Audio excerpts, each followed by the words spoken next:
Viral ngayon ang umano'y bagong 9-dash line ng China kung saan tampok ang siyam na tinaguriang Chinatours. Kumakalat ngayon sa social media ang isang larawan ng mapa ng South China Sea. Nakabalandra rito ang mukha ng siyam na tinaguriang Chinatours na hindi lumagda sa Senate Resolution 256. Enzo Recto, kalaban ang katiwalian at kasinungalingan, kakampi sa katotohanan at kabutihan. May mga guhit sa mapa na hindi lang pala tungkol sa dagat. May mga guhit din na tila sumusukat sa paninindigan. At sa panahon ng social media, ang isang simpleng larawan ay kayang maging mas matalas pa kaysa editorial ng pahayagan. Isang meme lang ba? O isang salaming ayaw tingnan ng ilan? Habang ang iba ay abala sa pagbilang ng linya sa South China Sea, may mga netizen namang nagbilang ng mukha. At doon nagsimulang mag-init ang diskusyon. Hindi dahil sa tinta, kundi dahil sa simbolismo. Dahil kung ang guhit ay may kahulugan sa teritoryo, ang mukha raw ay may kahulugan sa tindig. At sa politika, ang simbolo minsan ay mas mainay pa kaysa press release. May nagsasabing biro lang ito. Pero sa bansang sanay sa may joke pero may hugot, ang tanong ng marami, bakit parang may kurot ng katotohanan? Dahil kung walang tama, bakit may napapailing? Kung walang laman, bakit may natatamaan? Sa digital na panahon, ang meme ay hindi na lang patawa. Isa na rin itong modernong editorial cartoon. Isang imahe na walang mikropono pero may echo. At kapag ang katahimikan ng mga sangkot ay mas mahaba pa sa caption, doon lalong lumalakas ang ingay ng interpretasyon. At dito nagsisimula ang totoong eksena.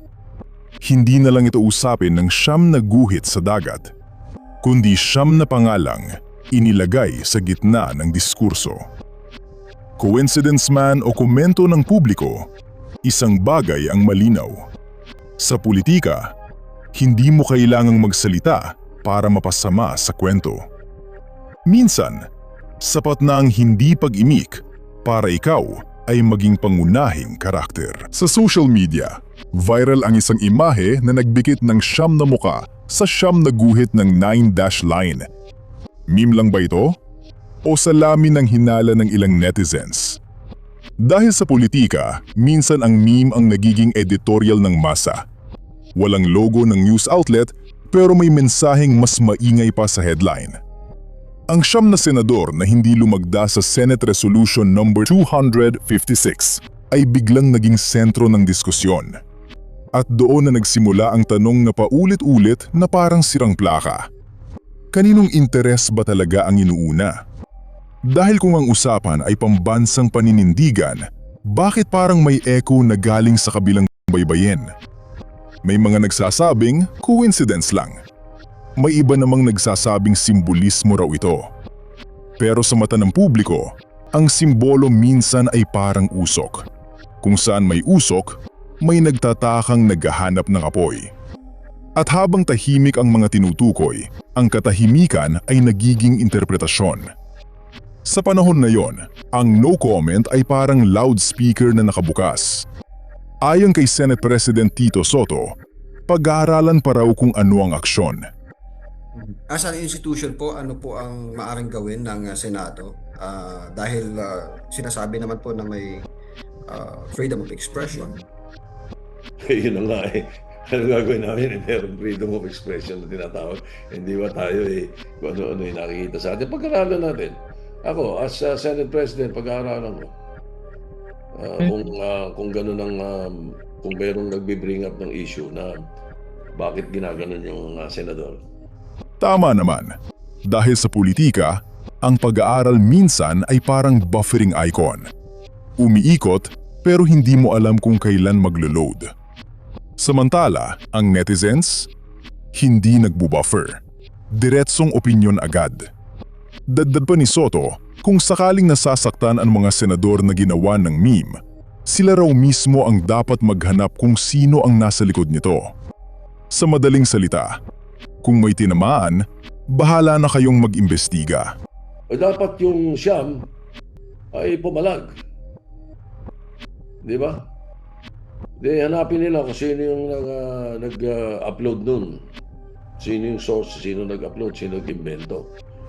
At kung nasasaktan sila no sa post na yun.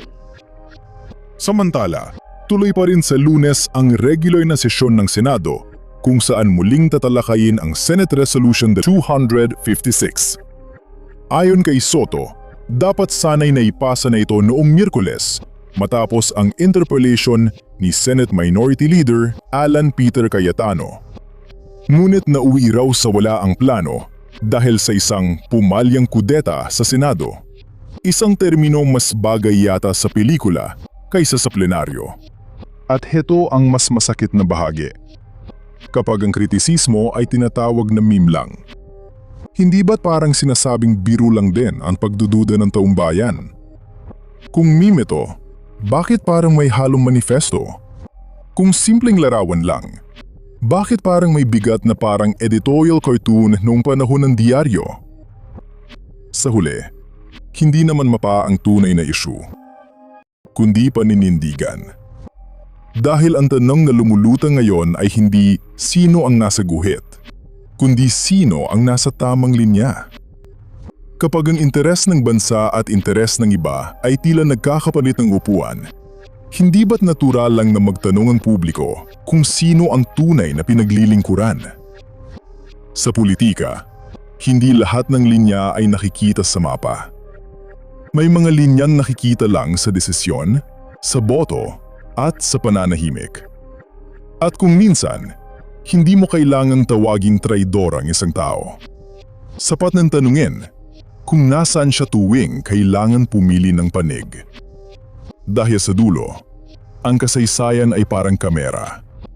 Tahimik lang, pero malinaw kung sino ang naka-frame. Sa ngayon, ang 9-dash line ay hindi na lang usaping teritoryo. Isa na rin itong meme war. At habang ang publiko ay naghihintay ng malinaw na tindig, ang tanong ay nananatili. Hanggang saan ang linya?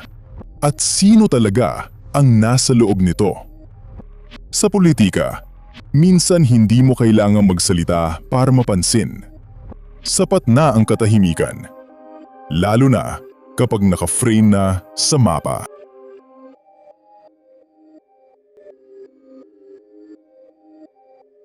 Bunyog, bunyog, halikan na kasama ka. Bunyog, kapag buklod ay may pag-asa. Luzon, Visayas, Mindanao, isa ang pananaw. Sa bagong Pilipinas ang bunyog isisigaw. Bunyog,